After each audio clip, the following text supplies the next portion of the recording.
Yo, yo, yo. It's the SDR Podcast with the hostess of the mostest of the Christmas season. Sean Reedy, also known as S. Reedy, also known as the host of the SDR Podcast Christmas Special. Let's get some Christmas gunshots off, shall we? Ah, yes, nothing like the sound of gunfire to get me in the Christmas spirit. How y'all people doing, man? We doing all right? Merry Christmas, Happy Hanukkah, Happy Kwanzaa, whatever you celebrate. This is the Christmas edition of the SDR Podcast, and yes, you saw it in the title of the video. Apes of the State is my special guest today. We'll be getting to her in just a minute, and we'll also be recapping the Lonemoon show.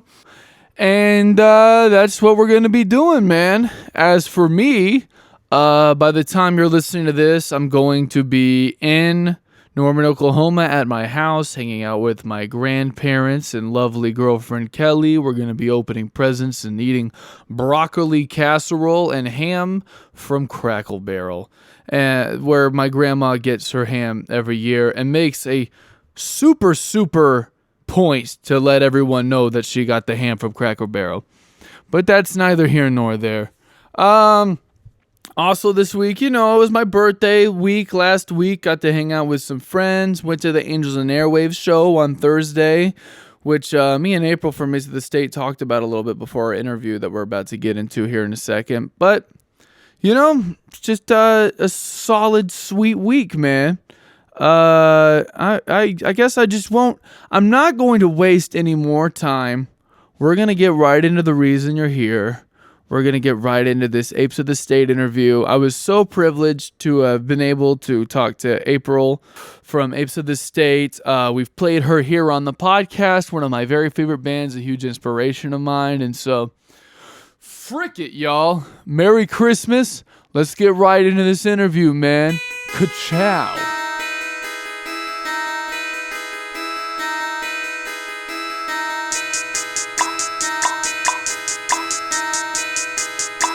Yo, yo, yo, it's the SDR Podcast, man. We have a very special guest this week, man. One of my very favorite singer-songwriters, one of the best traveling singer-songwriters in the whole country, someone I've listened to for years and has inspired my side project band you guys might know, Elderly Smackdown.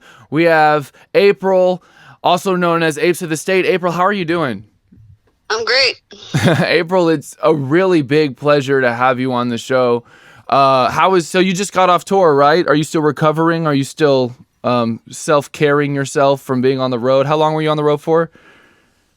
We were on the road just shy of 2 weeks. This time we went down to Florida and back. I'm still adjusting to being home.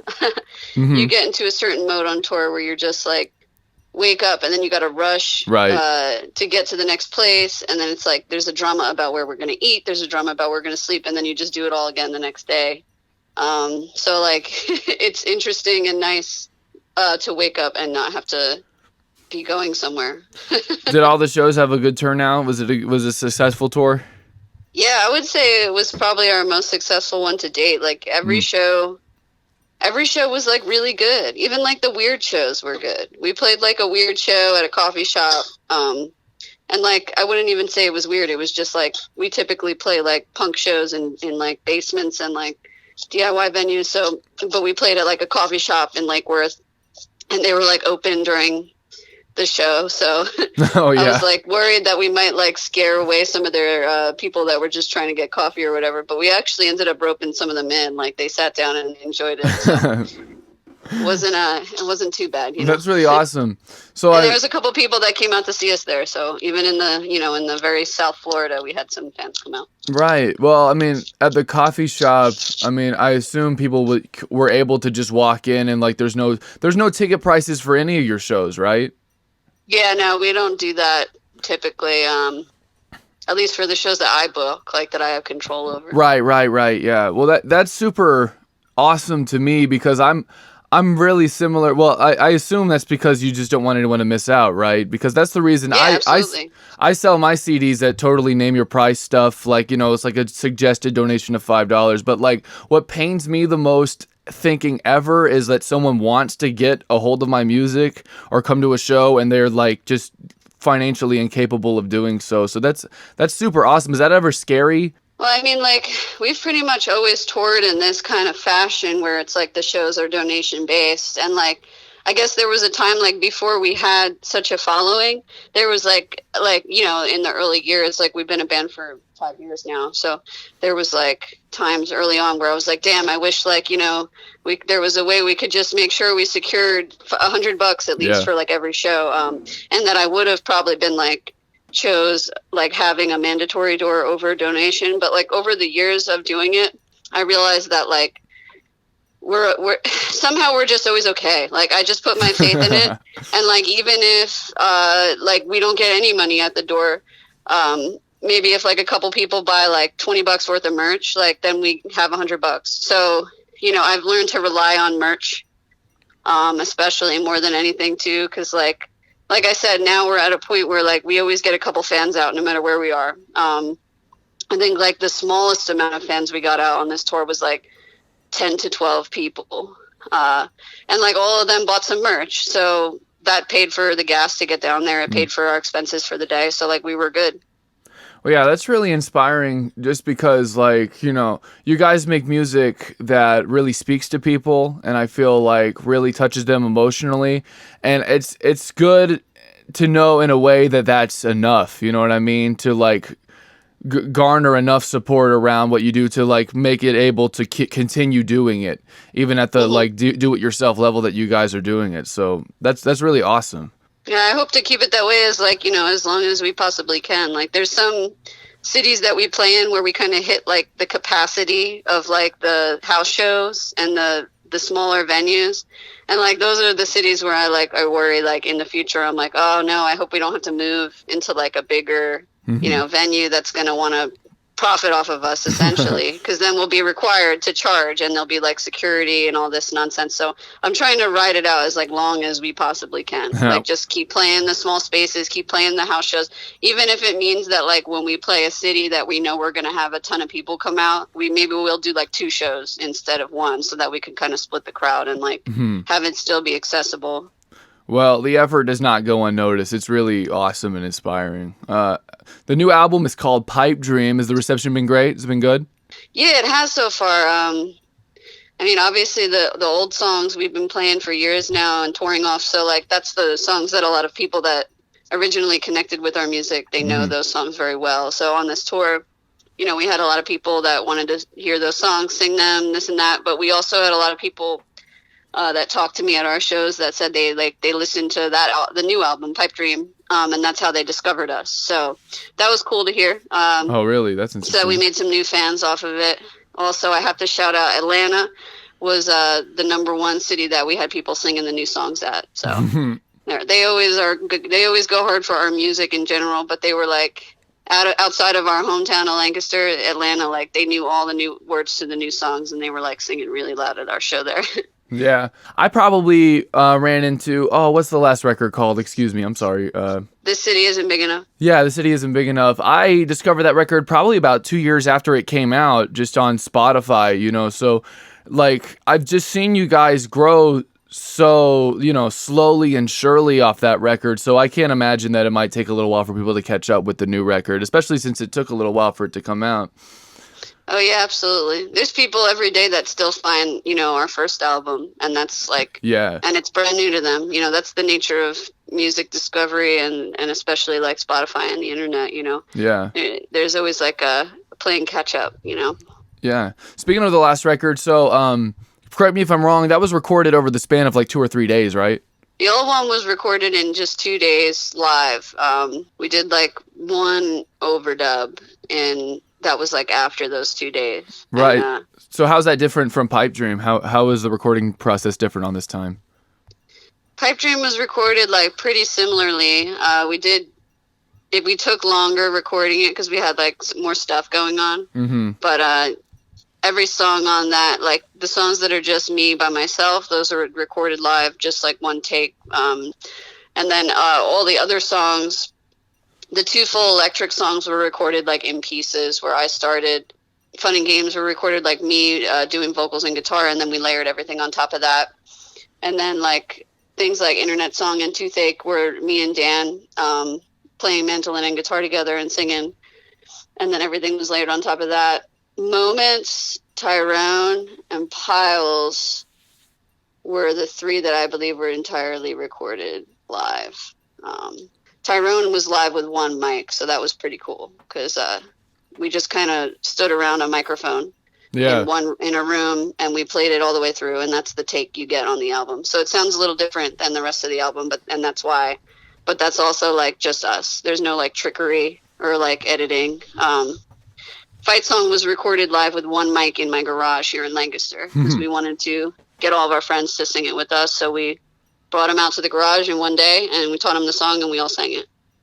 That's awesome. Yeah, I was asking because there are a lot more peaks and valleys on this album, you know, loudness wise, you know, emotional wise, you know, with Better Off being probably one of the more explosive songs on it. So I was wondering, you know, was that intentional? Were you trying to go get a more dynamic sound on this record, or did that just kind of happen just by the nature of your songwriting?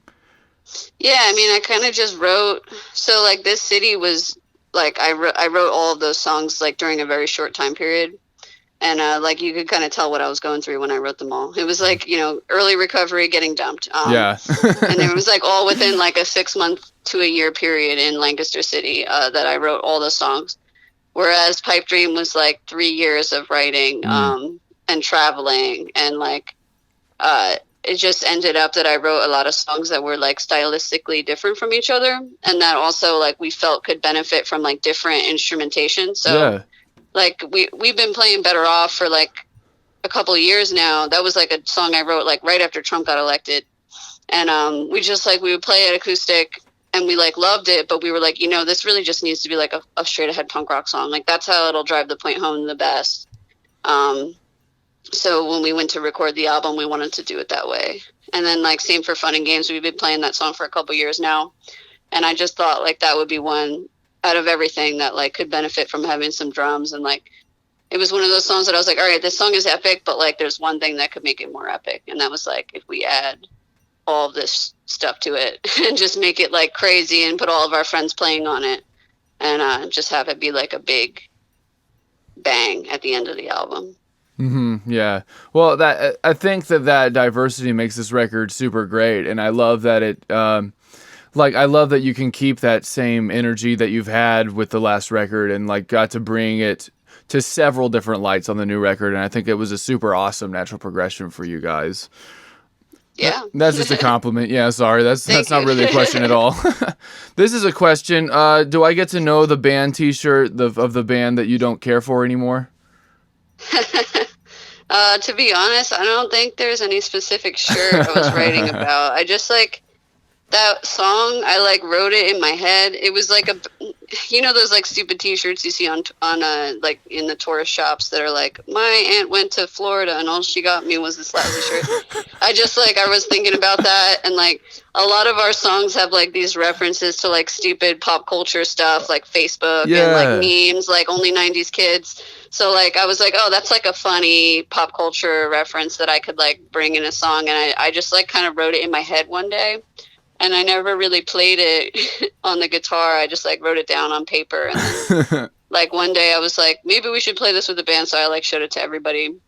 And we all kind of decided that like I was just going to play it on guitar. And like Molly and Max were going to do like the funny like doo-woppy style vocals in the background. And like there's also kind of a dance that goes along with that song when we play it live. So if you come see us, you'll see the dance that goes with it. I'm not gonna even lie. I was very stupid and didn't even realize that song was like a turn of phrase kind of thing. That makes it even better. That's awesome. Yeah.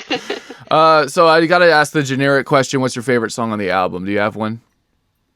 My favorite song on the album. It's really hard to pick because I love all my work. But can I pick two favorites? Pick two Because favorites. it's really two. Mhm. The last two songs are my two favorite on the whole album. Mhm. Mostly because like they're my most like honest, like not trying to impress anybody, just like my views songs that I've ever really written. So, and I think like particularly Dear Mom, the last song, that song is like, so it's like literally my anthem. It's like It's my very life. touching and inspiring. So- That's a great song. And like when I wrote it, to be honest, I was like really self-conscious about it because it was one of those things where I was like, I don't know that, like, it's so personal that, and it's so like long that I was like, I don't know that anybody will relate to this, but like it was so important to me to put it on record because it's a song that like I've sang to myself like so many times. Like I would like sing it to myself in the car while I drove around. A lot of the songs on this album I wrote like singing to myself in the car while I was doing pizza delivery around Lancaster City. So like I was like, I need to put this on a record, and even if it's going to be like a song nobody can relate to, I need to do it. And it turns out that like a lot of people reached out and said that song like really spoke to them. So that's just like an added bonus, you know? Oh, for sure. Yeah. And I feel like I talk to many artists all the time that say like, oh man, this was so personal. I never thought anyone could relate to it. And I think that really kind of speaks to how alike we all are in general, because that always does seem to be the one that people reach out about. You know what I mean? Yeah, exactly. You know, I think that we're a lot more alike than we give ourselves credit for. And also just like once you put something out, it's open to be interpreted in any way. Yeah. So like what that song specifically means to me might not be the same thing it means to someone else, but they relate to it anyway with whatever they've like. I do it with artists too. I listen to a song and I inject myself into their story. You know, the narrative becomes about me and like my experience. So I bet there's people that have listened to it and like, you know, they've injected themselves in the story and it's become like part of their journey. Right. And I did want to touch on one last thing before you get out of here. I want you to speak on it because I don't want to misspeak on anything, but Second Chance to Play is something that I just found incredible and awesome, and I wanted you to speak a little bit on that if you could. Yeah, sure. So a couple years ago, me and Dan, mandolin player from the band, and also my partner, we both of us play guitar, and we were like amassing all these guitars in our house because that's what happens when you play instruments. Like you just end up having way too many, and we had like all these guitars sitting around that we weren't playing. So we decided to start fixing them up and gifting them to people and to treatment centers because that's how I started playing, was that there was a guitar in the rehab I went to. So we decided that, like, you know, a lot of people when they go through their addiction, they sell instruments and personal items in order to fund their addiction, and they get clean and they're like, oh, I wish I hadn't done that. And especially something like a guitar, which to me became a very important tool for my recovery. We believed in that, that like healing power that music possesses, and that creating it is an outlet for emotions that you'll especially feel in early recovery. So we wanted to give that tool back to people that reach out to us. So we created Second Chance to Play. We started packing all the rehabs around Lancaster with instruments, getting guitars in there, different things, whatever we could get donated. And then also like getting instruments to people that reach out to us. And to date, we've given away over 30 guitars. I think it's more than that, but I'm forgetting exactly how many. It might even be 60. It might be double that. But anyway, the numbers don't matter. And we also started a sober jam session in Lancaster City that's been going for 3 years strong. Every Thursday at the Raise Project, 131 East Orange Street from 5 to 7. We hang out and just like jam. We take turns leading different songs. Like we all play together. We share songs, whatever. We got a pretty solid group that comes out. It's like anywhere between like 5 to like 20 people that we get. And on third Fridays in the spring and the summer, they have Music Fridays in Lancaster. So we have like a permanent spot on their roster for that. And we play on the street every third Friday with that group, and we raise money doing that to help fund the guitar thing. So That's super amazing and really awesome, and I'm so glad that someone as talented and someone that does have an audience like you gets to do something like that, and hopefully inspires others to do similar things. Being a recovering artist that travels a lot, are there any different hardships that people should be aware about, or should maybe be more sensitive towards when working with recovering artists? Or, just simply going to a show of a tour? I just think that, like, in general, especially like DIY and punk music scenes that have made themselves, like, we've established a lot of these spaces to be safe spaces for all different types of people, especially for marginalized people. And I argue that, like, people in recovery are marginalized people because we've been demonized and criminalized by society so much that like I would consider, like, the people that are trying to stay sober to be marginalized people in the society we live in here in the United States. And but like I don't see a lot of effort, at least in the United States, for shows to be safe spaces for them, whether that means like throwing sober shows occasionally or all the time, which does happen. And like, we see it on the road, and we do see like people that reach out to us that want to be accommodating and say like, hey, like, if you'd rather play a sober show, let me know. Personally, like, I don't mind being around drugs or alcohol because I'm solid in my recovery and it doesn't trigger me. I always just, when I go into environments where music is where I'm going to play or watch music, my focus is on the music. So I ignore everything else. Like, that's just me, but other people, it might not be so easy. So I always encourage our fans, like, if they want to come to our show and they're in recovery and it's like not a sober show, I encourage them to like hang out with me or like bring other sober friends with them, which is what I did early on in recovery. But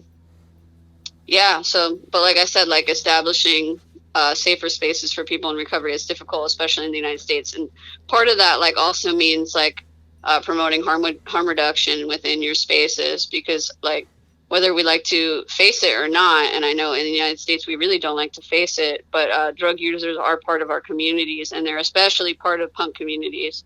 At every single show on this last tour we did, I asked everybody to raise their hand if they ever done drugs before, alcohol included.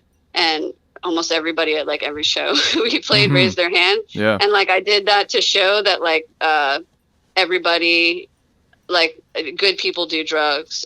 People that are like standing next to you in line at the grocery store use drugs. Your neighbors use drugs. Like, all different kinds of people use drugs, and certain drugs like opiates just have precautions attached to using them. But it doesn't necessarily mean that like you're a bad person because you use them. So like, creating safe spaces for those kind of people in our communities means like promoting harm reduction. It means like saying, if you're going to use drugs, don't do it alone. It means carrying Narcan and making Narcan available at your spaces. It means like being educated on what an opiate overdose looks like, and who to contact and how to respond to an opiate overdose by using Narcan.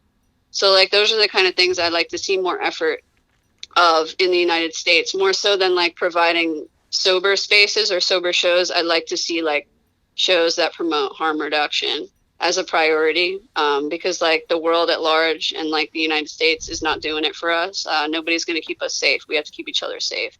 When I was up in Canada, I saw a lot of that in the punk scene, and it was very inspiring. So I'm trying to bring that down here to the US, and like, every time we travel and play shows, I speak about it a lot during our set. Well, that's really awesome, April. And thank you so much for being on the podcast. And you've been amazing, and everything you said was incredible and super enlightening. And I thank you so much. Yeah, of course. Anytime. Yeah, the new album is called Pipe Dream. It's amazing. Everyone go listen to it. Is there anything else you want to say before we get out of here? I don't know when this is coming out, but our release show's on Saturday. So if you can make it in Lancaster on the 21st at Soka. If not, we'll probably have plenty of shows coming up. We're touring a lot in 2020, so we'll see you all over the country. Super amazing, April. Well, thank you so much for coming on, and super good luck to everything you do. And I couldn't have asked for you to be a better guest. You were amazing. Thank you.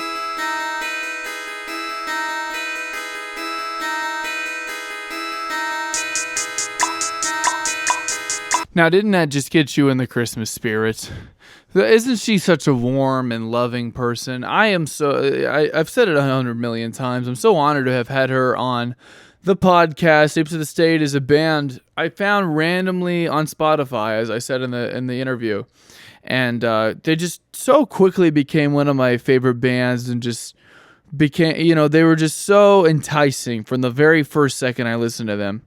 And, I never thought I would have a podcast that I would be able to, put her on and get to tell her and my people that follow me exactly why I love what she does so much and exactly why her music is so great. So thank you, April, once again for being a guest that I could only ever dream to, have great as guests and as well spoken and, just as amazing as a person as you on the podcast again. So thank you, Apes of the State. Go listen to Pipe Dream right now after this podcast because, I'm pretty important too. I'm pretty awesome, but not really. Go listen to Pipe Dream instead. Anyway, let's move on, man. Let's move on. Lonemoon's album release show was so good. I mean, where do I even begin? First of all, we show up to the Forge, right? I've never been to the Forge. We went in there one time to kind of check out everything. And the people are just the friendliest off the bat. There's a freaking little puppy named Hammer that we got to hang out with that, you can't ask for a better thing about a venue than to just have a nice puppy to hang out with. Everyone showed up on time. The show started on time. It was immaculate. It was like a dream come true. No, but seriously, on top of that, this is Lonemoon's first headlining show, as far as I know, where she really was the center of attention, like all new record, got to go up there and perform. And so we kind of didn't know what to expect because Lonemoon has these millions of streams on songs and, we've never really got to put her out as a big headlining act. And so to see what happened and to see the support and love that we got that night, was really something truly special and something that, I'm sure me and Moon will talk about it going into the future, but we got to take this thing on the road for real, for real. We've done a few tours together, but it's time to really buckle down and get this thing done. It was really amazing. I feel like my set went really well. I feel like it was one of the better sets I've had in a long time. Someone recorded my whole performance of my new single, A Rap Song. It's on YouTube right now. If you look up S3D, A Rap Song, you can kind of get an idea of what the show was like. It was funny because when Glenn went on, all the lights were on, and then when I went on, some of the lights went off, and when Lonemoon came on, all of the lights went off. Really it kind of set up a suspenseful evening, and I feel like, I don't know, I just felt like it went really well. I had a mosh pit for the first time in maybe what was a year. I've done, and it was always to So It Goes, my song So It Goes, which is just, it's just kind of begging for that sort of thing. And I didn't see, I have this thing where I want my shows to be for everybody. And so I kind of get nervous when people mosh at the shows because I kind of feel like that might be I want everyone to feel included. And whenever 10 people are pushing each other and shoving each other at the shows, I kind of get nervous, oh no, I hope it's not making anyone uncomfortable. But I kind of get caught between that and when you come to a show, you can expect people to get rowdy. And so I'm kind of, I have a developing opinion on that. But overall, mosh pits are great. I participate in them all the time. Like I said, the ambiance was just super great. All the people that came were super wholesome and supportive. It's just fun. I just have nothing but nice things to say about that night. It was so great. Lonemoon murdered, of course she did, in the dark with nothing but a tiny projector screen that she was looking into as it was some sort of portal into the next dimension. I wish I had more video from this. But it was really great. And a lot of people showed out. A lot of people showed love. Glenn was amazing. And just, I don't know, Lonemoon has this presence about her that she'll be able, it's not, you know, me and her are still in these beginning stages of like trying to break into something greater than what we are. But I feel like we both have this presence about us that we're going to be able, matter of fact, you know what, hold up. Live on the pod. Here we go. I mean, let's get Lonemoon on the phone, shall we? Let's do it. See if this works. She better pick up. Hi. You're a one ring hero, aren't you? It was one ring and you were ready to go. Yeah. This is Sean Reedy from the SDR Podcast, Luna. Don't say anything you're going to regret being recorded. What's up? Hell yeah, what's up? What? That nigga's burning in hell.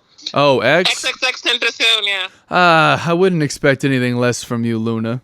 You doing all right? How you feeling tonight? Doing wonderful. I'm recording the podcast right now. I figured I would call you and get, how did you feel about the show Friday night? It was fun. It was really fun. It was really cool. I actually had like the low-key kickback at my place, and that's the most people that have been over my place at once, and I was like, yeah, I was happy. Yeah. Did you think, were you happy with everything and the way it went? Like, was there anything about it you would have wanted different? I wanted to at least like bring my like lamp so I could like have the red light there. Mm-hmm. I was like, I wanted the projector to work, but you know, it's all good. That happens with every show.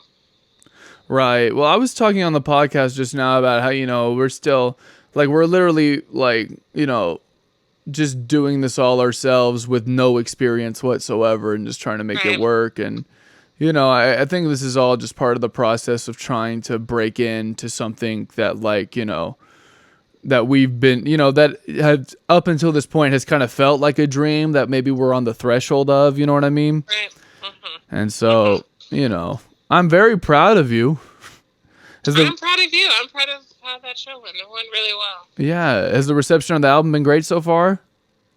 Well, yeah, I guess so. I mean, I feel like I want more people to be talking about it. Mm-hmm.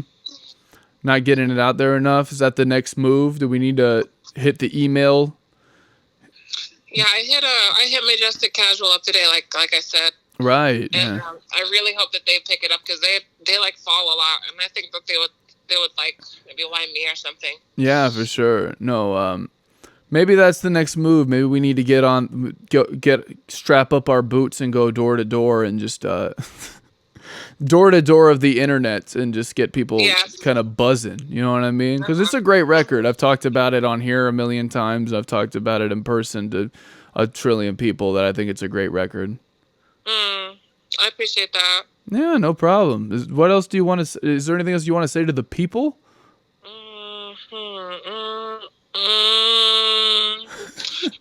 Stay responsible. Stay responsible.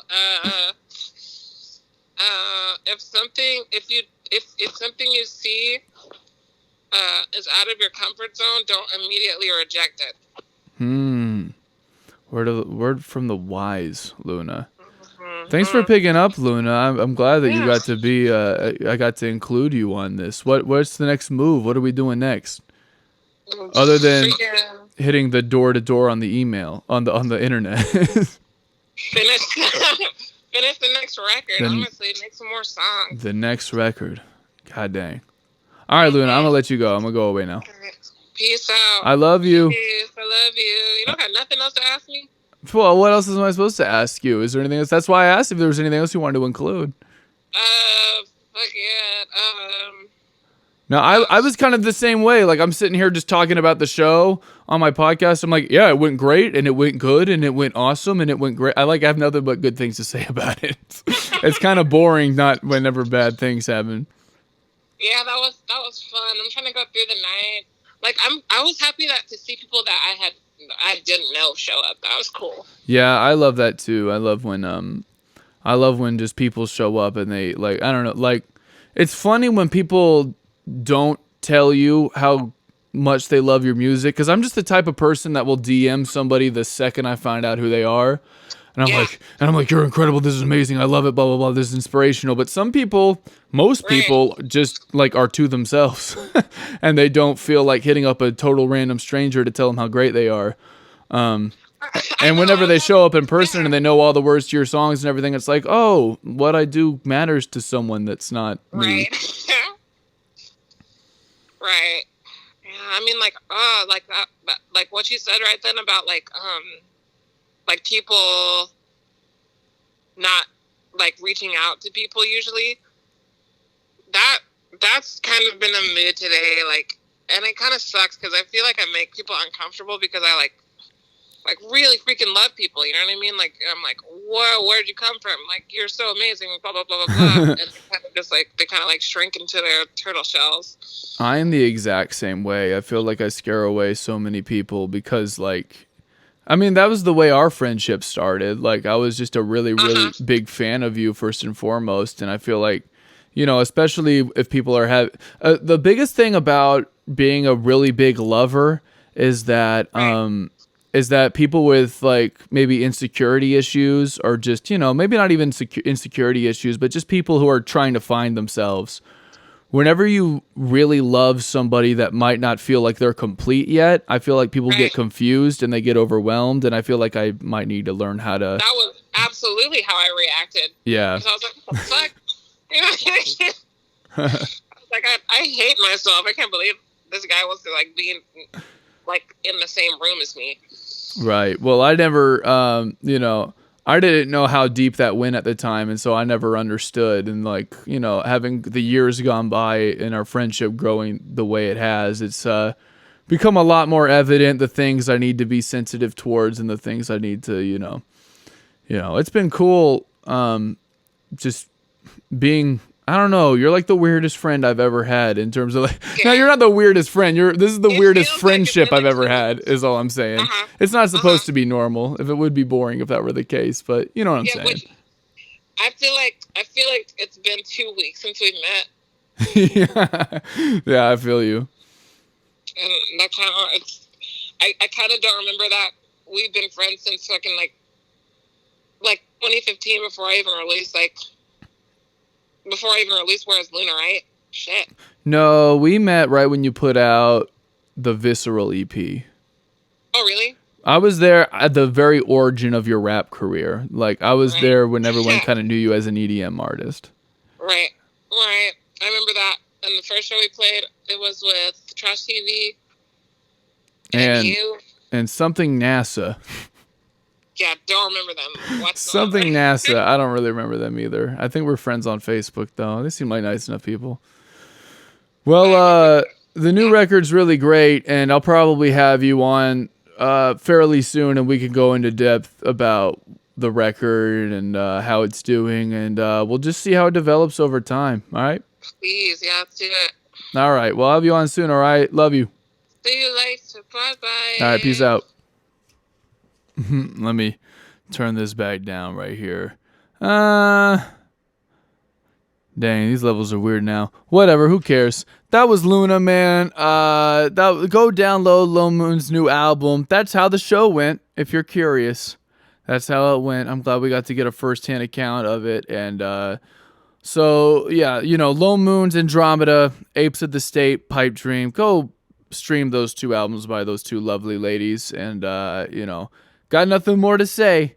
That's it. That's the big one. Let me think of some upcoming shows as the episode is over. December 27th, which is this Friday if you're listening to it when it comes out. My band Elderly Smackdown is performing at 89th Street in Oklahoma City. 89th Street Collective. We're playing with a band called Street Noise. And ought to be a whole bunch of fun. I'm going to be honest, don't really know a bunch about it, except that Street Noise makes really big, fun, emo, pop-punk sing-alongs, which, you know, I'm always about. So come out to that. Let me think. January 2nd, The Building is Orange. They're going on tour, and we're going to have some porridge and go into storage as we watch Chad Hates George at the Forge. Is how I'll advertise that. Chad Hates George in Oklahoma City at the Forge. It's going to be a great, great, great show. If you don't listen to Chad Hates George, go listen to them. They're incredible.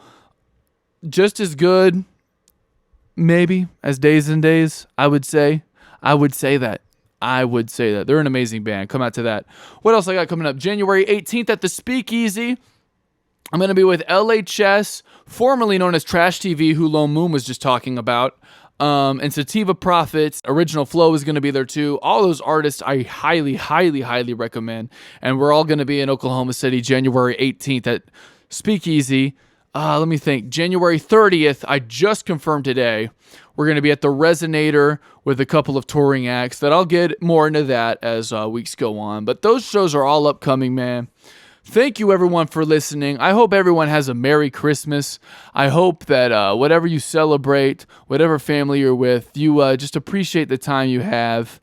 And if you don't have anything or anyone to talk to, you're always welcome to message me and the people I associate myself with. Lonemoon would also, of course, be there for you at any time because what really this music thing is about is connecting people, connecting people and being there for one another and creating a great big family. I'm putting on a corny voice, but I really mean it.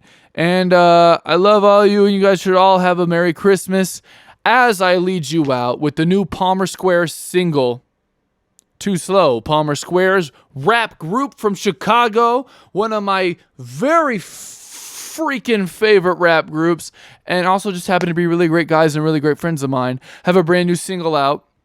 They have a new record coming out early 2020, January, February-ish. And the new single is called Too Slow. Take it away, Palmer Squares. That's the big one. That's the special. Next week is going to be 2020, baby. So we're going to have to do a New Year's Day special. So y'all have a good night. Be safe. Be big. Bye-bye. Merry Christmas. Down low, in the middle, too slow, up high, down low, in the middle, too slow. Theoretically illiterate, literally hypothetical. Chemical dependency, the referee is giving me a double technical. Get better, ain't nobody better. Whether in the sunny weather, pen and open letter. Been alone forever, be alone. Me and being lonesome, hella go together. The abominable, diabolical, it's a monopoly. I got a monocle, been to the bottom, feeding with the bottom feeders. The lobotomy is not a reason to cry. Finally got a piece of the pie. I've been seeking the secret to life, keeping in mind. Please be advised, long and freaky people need not apply. Hyperbolic and apologetic, with the right amount of homicidal. I'ma fight a title fight tonight, about to win the bout upon arrival. Say you live by the gun, die by the gun. Wish that it was cry, cause it ain't live like a bomb, die like a bomb. Did what I done, tried to explain, hiding in plain sight. Right under stage lights, they bite, you'll be writhing in pain. Ain't like it, then file a complaint. Why you wanna be a wannabe? I wanna beat it out of you. I really truly wanna, gotta do what I gotta do. Bobby Boo, Shea Medulla, all I got a tendency to be the best. The complexion of a deity, a reflection of my enemies. Wasn't ever what it seemed to be. I got a tendency to get upset. I mean, I'm seeing red. I never even realized I'm in the centuries ahead of everybody. Got a tendency to speak a mile a minute. Woo! Up high, down low, in the middle, too slow. Up high, down low, in the middle, too slow. Couldn't win the race, look me in the face, put me in the game, coach. Foes brittle, finna break bones, the flow bitter, got your brain froze. So folks shiver when I play shows, I'm cold, dripping, get a raincoat. Both swimming to the same boat, we're no different, gotta go get it, gotta prohibit what I hate most. On the road, living in the moment, I'm finna blow any minute. Gold in my ticket, no limit to my bankroll. I'ma lay low for a bit, not to know it all, but I came close. Plain clothes in the whip, on my way home, sticking to the main roads. Never been the one to beat around the bush. Say my name, when I come around you better keep it on the hush. Never in a rut, always in a rush. Roll with us, leave opponents in the dust when I put the pedal to the floor. This ain't a battle, it's a war. For the record, Ecumen will settle any score. Better than before, ended the performance, I bet they're begging me for more. Weather any storm like Magellan, soar like a 747. Clever and poetic with the rhetoric, I'm ready for impending Armageddon. I don't edit what I said to my credit, if I ever said it then I meant it. You're pathetic, take it to the medic when I put your head up on a plate. Everything is great, aided and abetted, Terminac indebted to the game. Get the fame, get the cheddar, get the cake, get the bread, I'm about to bake it, about to break it with the fellas labeled as a menace. Break it in, I bet you'll never be the same. Up high, down low, in the middle, too slow. Up high, down low, in the middle, too slow. Oh no, no. no, not again, breaking the mix. Nathan is so amazing and sick. What I'm saying is lame, never felt pain from a foul. Flagrant as this, making them sit quiet. They abide my every wish. Hey, little bitch, I ain't R. Kelly, but I'm telling you when I'm on the mic, I'll be taking the piss. They, them, hens, making a bit of it, taking it literal. Fuck conservatives and liberals. Hey, it's political. No, it's not. I don't give a fuck. I just like talking that shit. If you're smarter than a fifth grader, why you always acting like a little kid? With tantrums at random, tantric sex with phantoms at operas. Oprah does lots of drugs. What? Huh? I don't know. Dude's got a shadow brain, rockin' Bosu and a platinum chain, eating soul food with Natalie Orban. Yeah, when she out of shape, heading beef Orban. That the hell I make a goddamn fucking hot.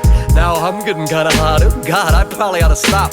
Call a doctor with a coppers, give me chocolates and a Whopper. I'll be outside at your mom's house with a flamethrower in my boxers. Helicopters overhead, overheard what I said and he said absurd. How could anybody say such thing? Pistol on, flipped on the bird. Then your mom caught a low five, straight to that every year. Then I went for the high five. Hot bitch, psych, fingers through the hair. Up high, down low.